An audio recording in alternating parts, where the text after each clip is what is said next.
chaque jour, quand je me lève, je me demande quelle va être la nouvelle qui va tomber encore plus pour nous enfoncer davantage dans tout ce qui peut être immoral. Les réseaux sociaux contaminent les esprits de nos enfants et de nos adolescents.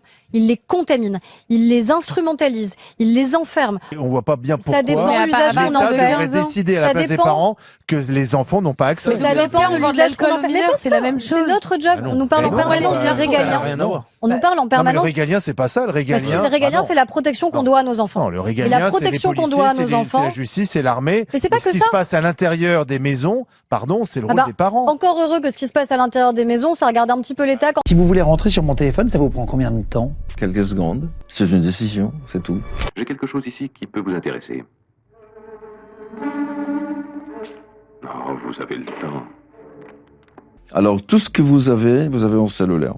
Votre vie privée, votre vie personnelle, votre vie professionnelle, la famille, le détail, l'adresse, le carte de crédit, etc. Les photos. Ah, là, c'était un grand jour. Vous vous rappelez?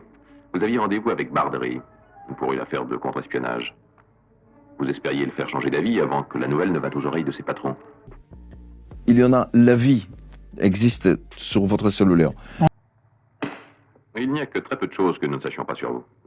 Je ne veux pas me faire ficher, estampiller, enregistrer, ni me faire classer, puis déclasser ou numéroter. Ma fille m'appartient.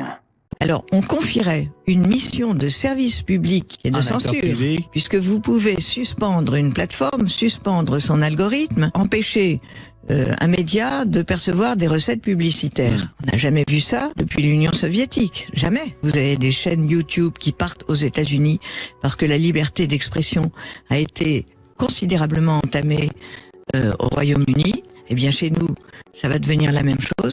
Je pense que les gouvernants et ceux qui ont exercé le pouvoir depuis des décennies ont peur du peuple. Je crois qu'on doit aller vers une levée progressive de toute forme d'anonymat.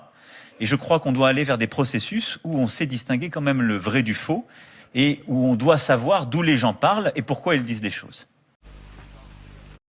Je songe à cette armée de fuyards, aux appétits de dictature, que reverront peut-être au pouvoir dans cet oublieux pays ceux qui survivront à ce temps d'algèbre damné.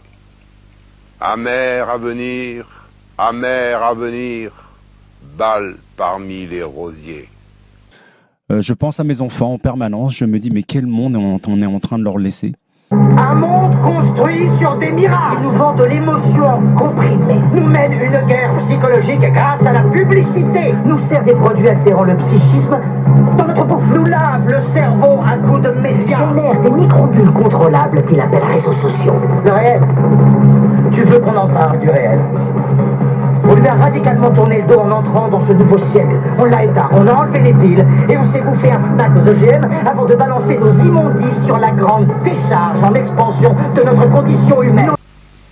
Ce n'est pas simple de rester hissé sur la vague du courage quand on suit du regard quelque oiseau volant au déclin du jour.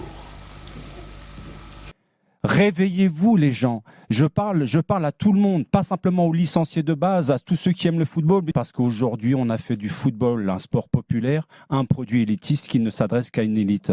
Aujourd'hui c'est de l'entre-soi. C'était la Coupe du Monde, sans aucun doute, la plus mercantile de l'histoire, l'une des plus politisées aussi. Et ce qui est sûr, c'est qu'elle aura rapporté plus que jamais auparavant. Mais nous n'oublierons pas, même si les stades étaient pleins, les prix qu'ont dû payer les personnes qui n'ont pas des moyens considérables pour leur passion pour le football, passion qui les dévore.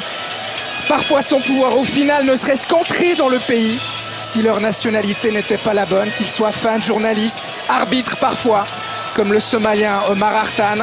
Ici, on aura vu un président se vanter d'avoir appelé le président de la FIFA pour faire annuler une suspension d'un joueur. Un politique qui s'est missé au cœur du jeu, alors que la Fédération internationale dit vouloir le mettre au-dessus de tout. Comme l'a dit Alain Berset ces dernières heures. Et on va le dire, malgré les feux d'artifice, la crise a deux noms, l'argent et le pouvoir. Non. Le capitalisme, du point de vue de l'homme, n'offre pas de solution satisfaisante. Je parle de nos gadgets, nos possessions, notre argent. J'invente absolument rien, on sait tous pourquoi on fait ça. Pas parce que la série des Hunger Games nous rend heureux, non. Mais parce qu'on préfère vivre sous sédatifs. Parce que ça fait mal d'affronter le monde tel qu'il est. Parce qu'au fond, on est tous des lâches. Je l'emmerde, la société. Réveillez-vous les gens. La mémoire est sans action sur le souvenir souvenir est sans force contre la mémoire, le bonheur ne monte plus. Les yeux seuls sont encore capables de pousser un cri.